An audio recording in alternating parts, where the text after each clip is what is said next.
Student आप सबका स्वागत है। अभी हम शुरू करेंगे पेपर 2 का हमारा यूनिट नंबर 1। इसके पहले हमने यूनिट 4 खत्म किया है। Now unit number 1 vector differential and line integral. Okay, this is the name of the unit. At the very start मैं आपको एक बात बताना चाहता हूँ यूनिट के बारे में, यूनिवर्सिटी एग्जाम से रिलेटेड। देखिए इस यूनिट में वेराइटी काफी है, मतलब क्वेश्चंस की वेराइटी बहुत है, इसलिए आपको ज्यादा मेहनत करनी पड़ेगी इस यूनिट में। आइदर और पार्ट जो हम कहते हैं उसमें भी थोड़ा कॉम्प्लिकेशंस है कि आइदर और पार्ट इसमें बराबर कैटेगरीज होता नहीं है। तो मैं तो चाहूंगा कि आप यूनिट पूरा ही पढ़ो, वेराइटी है उसके बावजूद। और यदि आपको आइदर और पार्ट में जाना है तो एक आखिरी में लास्ट में हम एक टॉपिक पढ़ने वाले हैं लाइन इंटीग्रल करके, यहाँ पर जो दिख रहा है लाइन इंटीग्रल, वो टॉपिक हम आखिरी में पढ़ने वाले हैं। वो लाइन इंटीग्रल आप लेफ्ट आउट कर सकते हो, मतलब आप लाइन इंटीग्रल छोड़ दोगे तो उसका क्वेश्चन आएगा डी में, कन्फर्म में डी में आएगा। बट ए बी एंड सी, जो हम सी की बात करते हैं तो सी में मिक्सिंग है, मतलब कभी कभी ए एंड बी का टॉपिक सी में आता भी है, इसीलिए मैंने कहा कि आइदर और कंफर्म नहीं है। आप लाइन इंटीग्रल का टॉपिक छोड़ देंगे और बाकी पूरा कर लेंगे तो ये कंफर्म है कि क्वेश्चन ए एंड बी तो कवर हो ही जाएगा, सी भी कवर हो जाएगा। बट इसीलिए मैंने कहा कि आइदर और पूरा कंफर्म नहीं बताएंगे, हम लाइन इंटीग्रल को ही और पार्ट मान के आप एग्जाम के लिए उतना छोड़ सकते हो, लेफ्ट आउट कर सकते हो। ठीक है, नेक्स्ट थिंग, वेराइटी ज्यादा है तो आपको मेहनत ज्यादा करनी है, जैसा मैंने पहले कहा। और बेसिक्स बहुत सारा इसमें आपको आना चाहिए अच्छे से, वेक्टर से रिलेटेड। वेक्टर क्या होता है, मैग्नीट्यूड कैसा होता है, यूनिट वेक्टर क्या होता है, dot product, cross product and और छोटी मोटी जो बेसिक्स बातें हैं वो सब लगेगी। ठीक है, तो हमारा जो आज का पहला लेक्चर है इस यूनिट का, उसमें हम पूरा बेसिक्स देखने वाले हैं। वेक्टर का जितना जरूरी है हमको वो सब इस पहले लेक्चर में हम देखेंगे। तो सबसे पहले डेफिनेशन ऑफ स्केलर। तो स्केलर क्या होता है, a quantity which has only magnitude not the direction. जिस क्वांटिटी को डायरेक्शन नहीं होती है ना, नॉट द डायरेक्शन, मतलब सिर्फ मैग्नीट्यूड होता है, डायरेक्शन नहीं, that quantity is scalar. So you know mass, length, time, temperature are scalar quantity. Mass, length, time और टेम्परेचर इनको सिर्फ मैग्नीट्यूड होता है, डायरेक्शन नहीं, मतलब they are scalar quantities. Now what is vector? A quantity having both magnitude and direction is called as vector. जिस quantity को direction भी होती है और मैग्नीट्यूड दोनों, that is vector.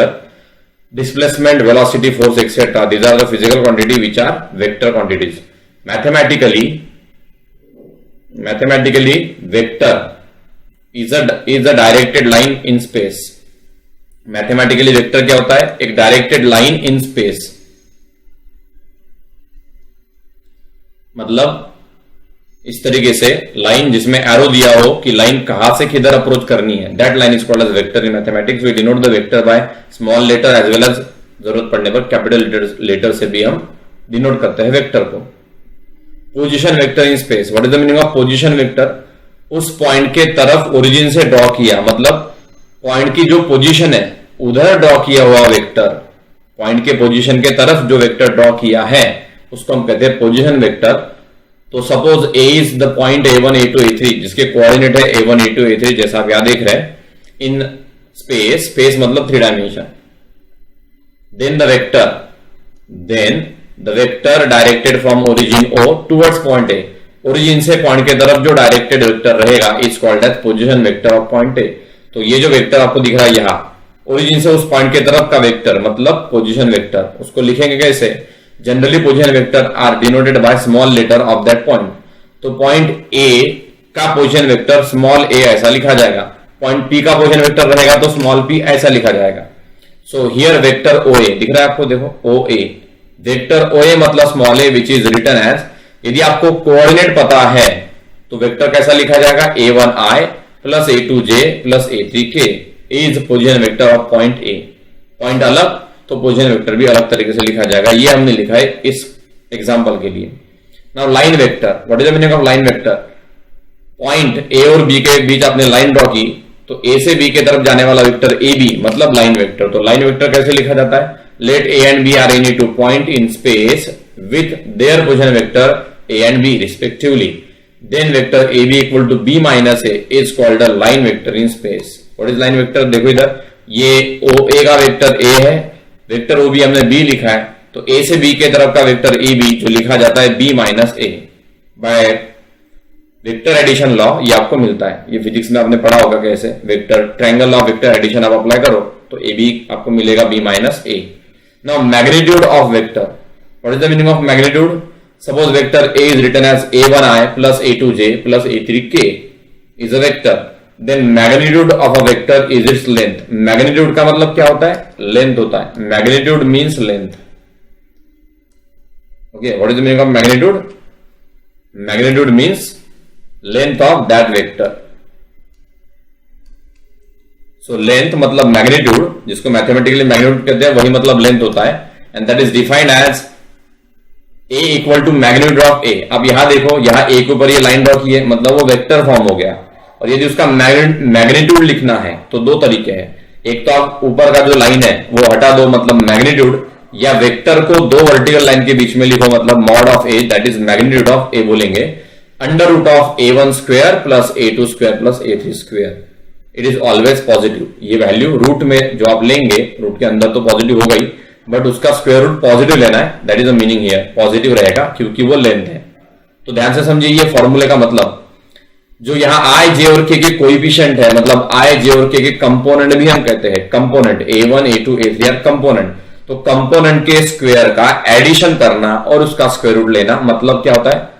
मैग्नीट्यूड, उस वेक्टर का magnitude. Unit vector, what is the meaning of unit vector? जैसे नाम में मतलब है, यूनिट मतलब यहां 1। A vector whose magnitude is unity मतलब 1, मतलब लेंथ 1 मीटर है, 1 सेंटीमीटर है, जो भी यूनिट होगा उतना 1 है। Then that vector is called as unit vector. Generally unit vector is represented या डिनोटेड बाय ई कैप, इसको हम बोलेंगे cap. So what is E cap? Example दिया है, ई कैप है 1/√3 है प्लस 1/√3j प्लस 1/√3k। आप इसका मैग्नीट्यूड निकालेंगे ये वाला फॉर्मूला लगाकर, 1/√3 square plus 1/√3 square plus 1/√3 square और अंडर रूट, तो आंसर 3/3 मतलब 1 आता है। 1 का रूट 1 होता है। मतलब ये कि इसका मैग्नीट्यूड 1 यूनिट है, और यदि मैग्नीट्यूड 1 यूनिट है मतलब वो वेक्टर यूनिट वेक्टर है। तो ये इसका एग्जांपल है।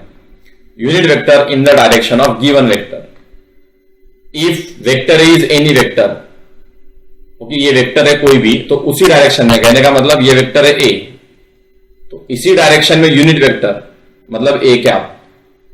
ये छोटा क्यों निकाला? इसका मैग्नीट्यूड सपोज 3 यूनिट है, इसका मैग्नीट्यूड 1 यूनिट होना चाहिए, तभी हम बोलेंगे यूनिट वेक्टर है। तो उसी डायरेक्शन में, मतलब जैसा वेक्टर है तो उसी डायरेक्शन में यूनिट वेक्टर डिनोट किया जाएगा, उसी सिंबल के ऊपर कैप देकर, मतलब A cap. So if A is any vector, then the unit vector in the direction of A is denoted by A cap and defined as a cap equal to vector a upon magnitude of a। कोई भी vector के direction में unit vector उसी vector को magnitude, उसी के magnitude से divide करके मिलता है। A vector divide by its own magnitude मतलब उसी डायरेक्शन में यूनिट वेक्टर। समझा? कोई भी डायरेक्शन का यूनिट वेक्टर कैसे मिलेगा? उस वेक्टर को उसी के मैग्नीट्यूड से डिवाइड करेंगे तो क्या मिलेगा? Unit vector. Okay, next is a basic definition, dot product or scalar product. If vector a and b are any two vectors such that theta is angle between them, then dot product or scalar product is defined as a dot b equal to magnitude of a into magnitude of b into cos theta। Magnitude को आप simply a लिख सकते हैं, मतलब A B. a का मतलब vector a का magnitude, b के ऊपर एरो नहीं दिया मतलब वेक्टर b का magnitude, so that is A B cos theta. यही मतलब ये हो गया।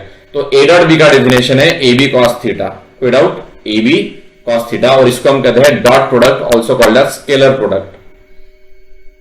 ये हो गया पहला। अभी डॉट प्रोडक्ट, जब आपको, ये बेसिक डेफिनेशन हो गया, बट जब आपको वेक्टर का एक्चुअल वैल्यू पता है, सपोज वेक्टर ए पता है कि a1i plus a2j plus a3k है, और वेक्टर बी पता है कि b1i plus b2j plus b3k है, तो जब आपको वेक्टर के कंपोनेंट पता है, इसको हम कहते हैं कंपोनेंट फॉर्म, तो दोनों ही वेक्टर के जब कंपोनेंट पता है तो डॉट प्रोडक्ट बहुत आसान हो जाता है।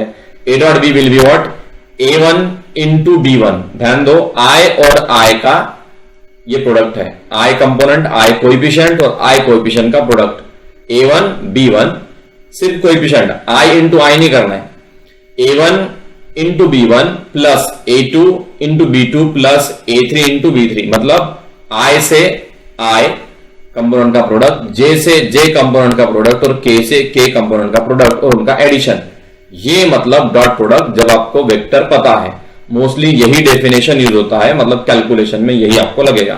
कोई doubt? Next is cross product और vector product. If vector a and b are any two vector such that theta is angle between them, है ना? ये हम बोल रहे हैं कि सपोज ये वेक्टर a है और ये वाला वेक्टर बी है और उनके बीच का एंगल है थीटा, ये एंगल हो गया थीटा। सो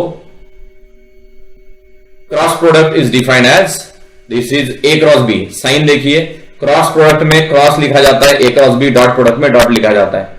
तो ये जरूरी है, यहां प्रोडक्ट दो टाइप के होते हैं, इसलिए आपको साइन भी देखना है। डॉट प्रोडक्ट में ए डॉट बी ही लिखा जाएगा और क्रॉस प्रोडक्ट में ए क्रॉस बी लिखा जाएगा।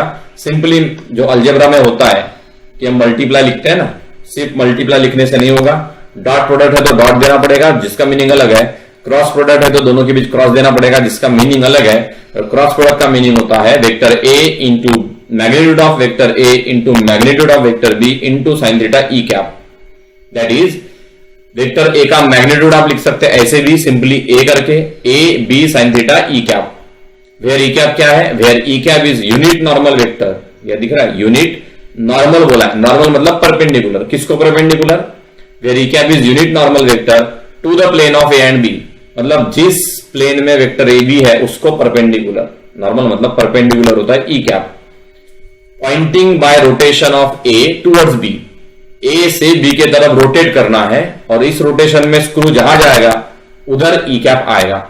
यदि आपके ये सर के ऊपर से गया तो आप यहां देखिए मैं क्या बता रहा हूं। ये देखिए ये प्लेन है ना, this is a plane, horizontal plane. Suppose vector A यहां और वेक्टर बी यहां है, मतलब वेक्टर ए एंड बी मेरे हाथ पर है हॉरिजॉन्टल प्लेन में। समझ में आ रहा है? हॉरिजॉन्टल प्लेन यहां, इसके बाहर नहीं, ए बी कैसे भी हो लेकिन यही हो, हॉरिजॉन्टल प्लेन में हो। अभी वेक्टर ए एंड बी यदि मेरे ये हाथ पर है हॉरिजॉन्टल प्लेन में है तो डेफिनेशन के हिसाब से यहां मैं जो बता रहा हूं ई कैप वो रहेगा ऐसा।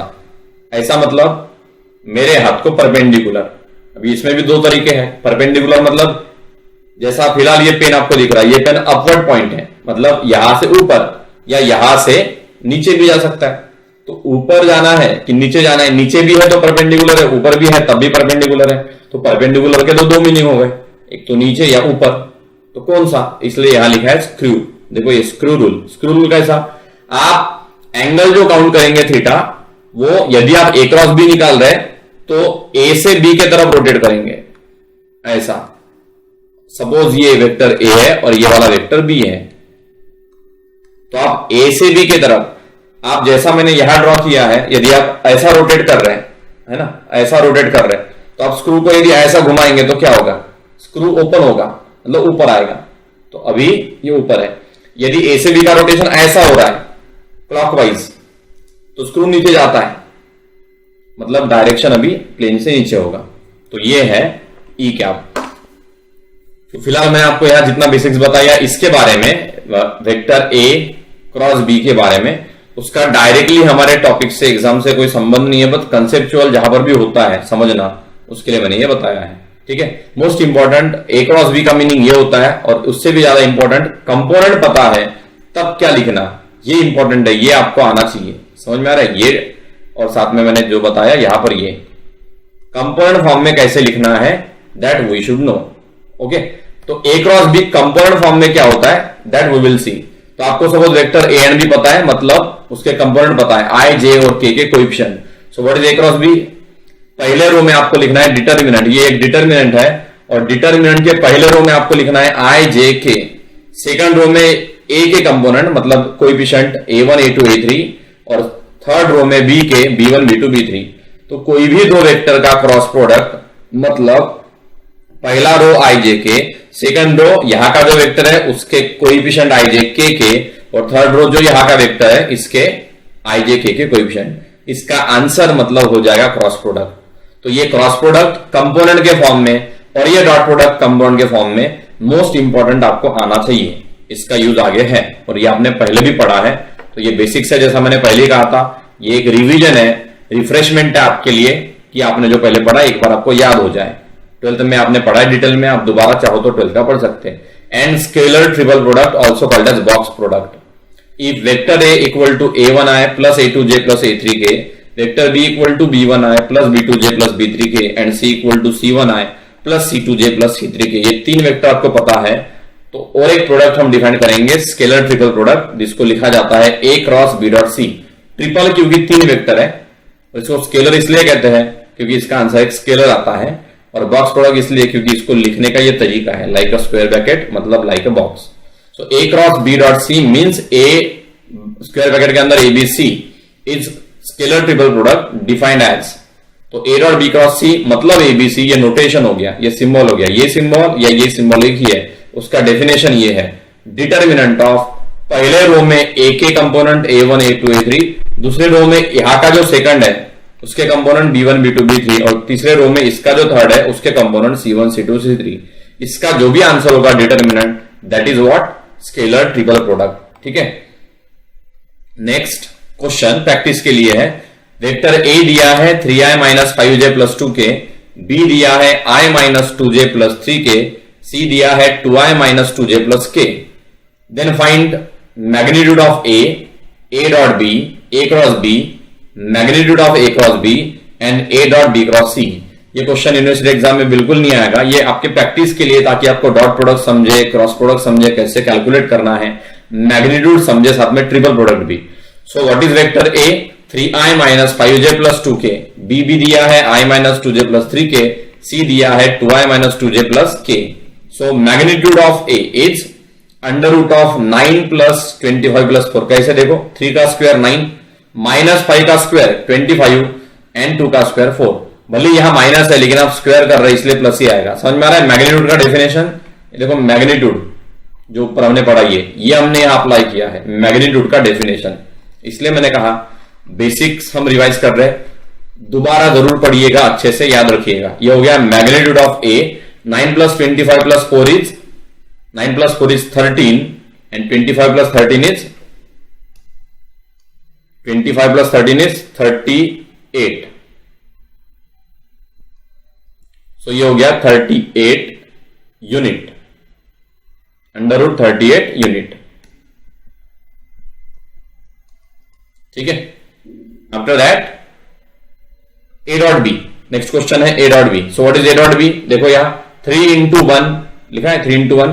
डॉट प्रोडक्ट का मतलब i से i कोएफिशिएंट को मल्टीप्लाई करो, j से j कोएफिशिएंट को मल्टीप्लाई करो और k से k के कोएफिशिएंट को मल्टीप्लाई करो।